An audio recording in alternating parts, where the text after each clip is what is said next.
Hello दोस्तों, good morning. देवभूमि education Uttarakhand में आप सभी का स्वागत है। उत्तराखंड में बड़े पैमाने पर होंगी भर्तियां, विभागों से मांगे प्रस्ताव। उत्तराखंड में अब भर्तियों की रफ्तार तेज बढ़ने जा रही है। राज्य सरकार ने सभी प्रमुख सचिवों से अपने अधीनस्थ विभागों से रिक्त पदों पर भर्ती के लिए प्रस्ताव मांगे हैं। लोक सेवा आयोग की परिधि से बाहर के पदों पर विभाग ने खुद ही भर्ती एजेंसियों को प्रस्ताव भेजने के निर्देश दिए हैं। सचिव कार्मिक सतर्कता शैलेश बगोली ने बुधवार को यह आदेश जारी किए हैं। उन्होंने प्रमुख सचिव और सचिवों को भेजे निर्देश में अधीनस्थ विभागों से भर्ती के प्रस्ताव शीघ्र देने को कहा है। उन्होंने उत्तराखंड सम्मिलित राज्य प्रवर एवं अवर अधीनस्थ और उत्तराखंड सम्मिलित राज्य कनिष्ठ सहायक अभियंता चयन परीक्षा से संबंधित रिक्त पदों को प्रस्ताव कार्मिक विभाग, जबकि इससे इतर भर्तियों के प्रस्ताव सीधे आयोगों को भेजने के निर्देश दिए हैं।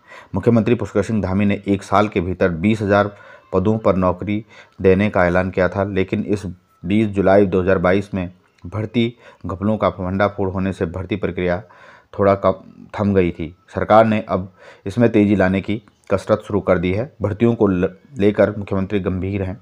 पुष्कर सिंह धामी ने विभागों से रिक्त पदों पर जल्द भर्तियों को लेकर गंभीर हैं और बेरोजगार युवाओं को इन पदों पर जल्द नौकरियों का मौका मिलेगा। इस बाबत वे भर्ती एजेंसियों को प्रक्रिया में तेजी लाने के निर्देश दे चुके हैं। तो देख सकते हैं आप रिक्त पदों का ब्यौरा। शिक्षा विभाग में 5,710 पद खाली हैं, चिकित्सा विभाग में 3,945 और गृह विभाग में 2,441, वन विभाग में 2,428, ऊर्जा विभाग में 2,200, सिंचाई विभाग में 1,412 और कौशल विकास में 1,203 पद खाली हैं। विभागों में 29,000 पद हैं रिक्त। सरकारी विभागों में विभिन्न संवर्गों के लगभग 29,000 से ज़्यादा पद खाली हैं। अक्टूबर 2022 में कार्मिक विभाग ने ये आंकड़े मांगे थे, जिससे 1.5 दर्जन विभागों ने यह ब्यौरा उपलब्ध कराया।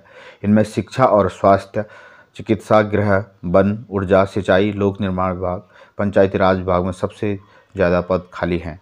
तो फ्रेंड्स, काफ़ी बड़ी न्यूज़ है, जिसमें जल्द ही यहाँ पर लोक सेवा आयोग को अधियाचन प्रेषित किए जाएंगे और भर्तियाँ नहीं आएंगी। नेक्स्ट अपडेट है, उत्तराखंड CSR के लिए पहली पसंद बना। देश के हिमालयी राज्यों में सोशल फंड खर्च करने में कंपनियों की पहली पसंद उत्तराखंड है। 8 साल में अलग अलग कंपनियों ने शिक्षा, स्वास्थ्य, संस्कृति, ग्रामीण जैसे कई कामों के लिए उत्तराखंड में 784.28 करोड़ रुपये खर्च किए। कॉरपोरेट मामलों के मंत्रालय ने अपनी वेबसाइट पर ये आंकड़े जारी किए हैं। देश भर में संचालित कंपनियों में से कॉरपोरेट सामाजिक उत्तरदायित्व CSR, कॉर्पोरेट सोशल रिस्पॉन्सिबिलिटी को अनिवार्य किया गया था। कंपनी एक्ट 2013 की धारा 13 के नियम 2014 को 27 फरवरी 2014 को अधिसूचित किया गया और 1 अप्रैल से इसे लागू कर दिया गया। तो आप देख सकते हैं उत्तराखंड में 2014 से 2021 तक सबसे ज़्यादा उत्तराखंड में निवेश हुआ 784.28 करोड़, तब हिमाचल प्रदेश 417 करोड़ और जम्मू कश्मीर 336, अरुणाचल प्रदेश 101। पहले स्थान पर उत्तराखंड है। मंत्रालय की रिपोर्ट में दी गई CSR खर्च पैसे में सूची में वैसे तो दिल्ली, आंध्र प्रदेश, गुजरात और महाराष्ट्र जैसे बड़े राज्यों में कंपनियों ने हज़ारों करोड़ खर्च किए, पर हिमालयी राज्यों में स्थिति ठीक उलट है। उत्तराखंड एकमात्र ऐसा पर्वतीय राज्य जहाँ कंपनियों ने CSR के लिए 500 करोड़ से अधिक का खर्च किया है। कंपनियों को कॉर्पोरेट सोशल रिस्पॉन्सिबिलिटी के तहत राज्यों के विकास पर फंड करना जरूरी है। ये कंपनी एक्ट के तहत है। तो ये कंपनी एक्ट 2013 जो 27 फरवरी 2014 को अधिसूचित किया गया। नेक्स्ट अपडेट है, उत्तराखंड में पुलिस भर्ती जल्द होगी। पुलिस आरक्षी भर्ती में चयनित युवाओं को नियुक्ति पत्र बांटने के दौरान देहरादून में मुख्यमंत्री पुष्कर सिंह धामी ने घोषणा की है कि जल्द ही 3,000 पद सिपाही के खाली चल रहे हैं पुलिस विभाग में और 1,425 युवाओं को नियुक्ति प्रमाण पत्र सौंपे गए। 1,550 पदों के लिए जल्द ही प्रदेश में नई भर्ती की जाएगी। नेक्स्ट अपडेट है, उत्तराखंड अधीनस्थ सेवा चयन आयोग द्वारा अधिसूचना जारी की है। जो मुख्य आरक्षी परीक्षा दूरसंचार की जो लिखित परीक्षा की गई थी, उसका जो फिजिकल नापजोक परीक्षा IRB द्वितीय देहरादून में आयोजित की गई, इसमें जो अनुपस्थित स्टूडेंट है इनको एक मौका फिर दिया गया है। यहाँ पे देख सकते हैं 13 जून 2023 को 9 से 9:30 बजे तक IRB झाझरा में प्रतिभाग कर सकते हैं सभी अभ्यर्थी जिन्होंने इस परीक्षा में किसी कारणवश भाग नहीं लिया है। नेक्स्ट अपडेट है, ऐदा द्वारा सूचित किया जाता है कि राजस्व उपनिरीक्षक पटवारी लेखपाल परीक्षा के अंतर्गत श्रेणी 1 और श्रेणी 2 में उल्लिखित अभ्यर्थियों का अभ्यर्थन मान्य आयोग द्वारा निरस्त किया गया था। श्रेणी 1 में ऐसे अभ्यर्थी जो विज्ञापन की शर्तानुसार चिन्हित दिव्यांगता संबंधी प्रमाण पत्र धारित नहीं करते हैं, इनका अनुक्रमांक यहाँ पे दिया गया है। एक अभ्यर्थी है। ऐसे अभ्यर्थी जो विज्ञापन की शर्तानुसार ऑनलाइन आवेदन पत्र करने की अंतिम तिथि तक अनिवार्य शैक्षिक अर्हता धारित नहीं करते हैं, तो यहाँ पे 1-2 अभ्यर्थी हैं, इनको आयोग द्वारा इनका अभ्यर्थन निरस्त कर दिया गया। उत्तराखंड में सरकारी सेवाओं में देरी पर आयोग लगाएगा जुर्माना। उत्तराखंड में सेवा का अधिकार संशोधन अधिनियम लागू हो गया है। इससे जनता को सरकारी सेवा देने में देरी करने वाले अफसरों पर जुर्माना लगाया जाएगा। सरकार ने 855 विभागों की 855 सेवाओं का अधिकार आयोग के अधीन है, जिससे समय सारणी भी तय कर दी गई है। इसमें न्यूनतम 500 रुपये का जुर्माना और अधिकतम 5000 का जुर्माना सेवा के अधिकार अधिनियम में लगता है। ये क्वेश्चन भी एग्जाम में पूछा गया था। सेवा का अधिकार अधिनियम जो 2011 में आया था उत्तराखंड में, तो इसमें न्यूनतम 500 रुपये और अधिकतम 5000 रुपये का जुर्माना इसमें लगाया जाता है। सचिवालय रक्षक भर्ती की शारीरिक परीक्षा 13 जून को आयोजित की जाएगी। उत्तराखंड अधीनस्थ सेवा चयनक द्वारा शारीरिक मापजोक परीक्षा अभिलेख सत्यापन 13 जून को कराएगा। इसके लिए आयोग ने विस्तृत दिशा निर्देश जारी किए हैं। चेपड़ो शहीद मेला राजकीय घोषित। मुख्यमंत्री पुष्कर सिंह धामी ने चेपड़ो शहीद मेले को राजकीय मेला घोषित करते हुए इसका आयोजन अब हर साल होगा। उन्होंने 5 करोड़ के कार्यों का लोकार्पण किया और 16 करोड़ के कार्यों का उद्घाटन। थराली विधानसभा की 17 नई योजनाएं भी स्वीकृत की हैं।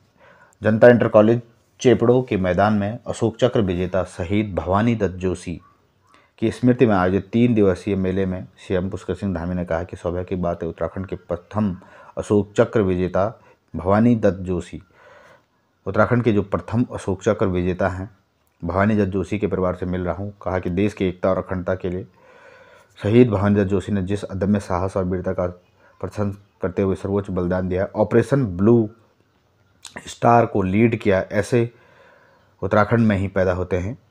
तो यहाँ पे देख सकते हैं आप। सीएम ने कारगिल शहीद दीपक चंद्र सती के पिता को भी सम्मानित किया। तो ऑपरेशन ब्लू स्टार के दौरान ये भवानी दत्त जोशी शहीद हो गए थे और इनको उत्तराखंड से प्रथम अशोक चक्र प्राप्त करता थे। नेक्स्ट अपडेट है, संविधान से चलता है भारत। भारत में पूरी व्यवस्था पर सवाल उठा रहे राहुल गांधी भूल जाते हैं कि हम संविधान से चलने वाले राष्ट्र हैं। किसी भी लोकतांत्रिक शासन पद्धति के प्राण संविधान में निहित होते हैं। भारतीय संविधान में ऐसे लक्षण विद्यमान हैं जो किसी शासन को श्रेष्ठ बनाते हैं। वेस्टमिंस्टर मॉडल पर आधारित संसदीय तंत्र में भारत में बहुमत को वरीयता दी गई है। यहाँ भेद की नहीं, संवाद की परिपाटी है। हमारा संविधान अधिकारों और कर्तव्यों के बीच संतुलन स्थापित करने का अनूठा दस्तावेज है। इसे समझने की आवश्यकता, इस पर व्यवस्था पर प्रश्न उठाना अज्ञानता है।